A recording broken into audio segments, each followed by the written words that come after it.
you loved, just hunt him down. I can make all this go away. I'm putting together a special team with special powers.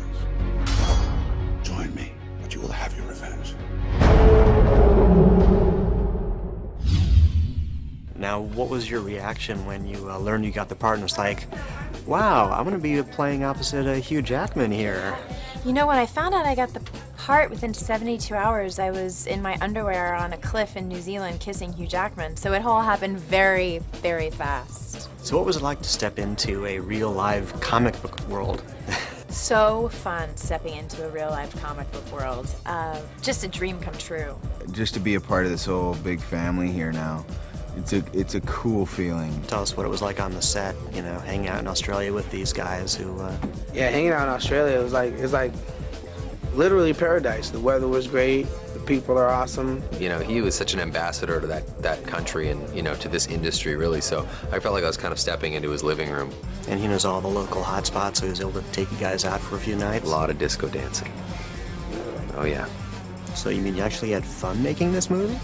Exactly. No, I had a riot, and picking up these tools like the cards and the bow staff, and just to play a guy like this is just a trip. I love learning a new skill. I love spending months and months learning how to wield these katana swords in a way that actually looked authentic. But I mean, those are, it's an expectation that's built in for a movie like this with the audience, and, you know, you gotta fulfill it. And, you know, they would be pretty upset if you showed up doughy, ready to, you know, fight the bad guys, or the good guys in my case. You know, my superhero power, I just moved out the way, and then the CG guy does all the work. I told you not to mention his weight. Why'd you call him Blob?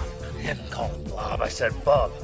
Had you read the comic books or seen the movies, and were you aware of that kind of? When I got the role, I started reading the comic books as much as I could get my hands on of what the sort of trajectory of Kayla Silverfox was, and I was definitely, I'm so moved by the light and dark and the fight between them in this series that they have, you know, especially within the character of Wolverine. Like, what he deals with is this berserker rage energy of anger, and that's something that I think we all relate to, that we have to deal with that, and how do we choose to live our lives. I've of course seen the movies, and I remember who Gambit was to me when I was a kid.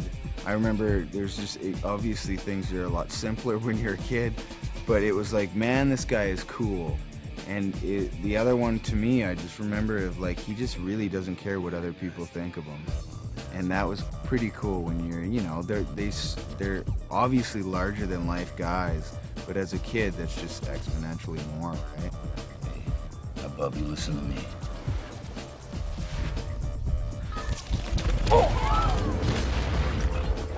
Just to play a guy like this is just a trip, and I'd love to go another round for sure. Down there filming Wolverine, it was like, you know, the best time of my life.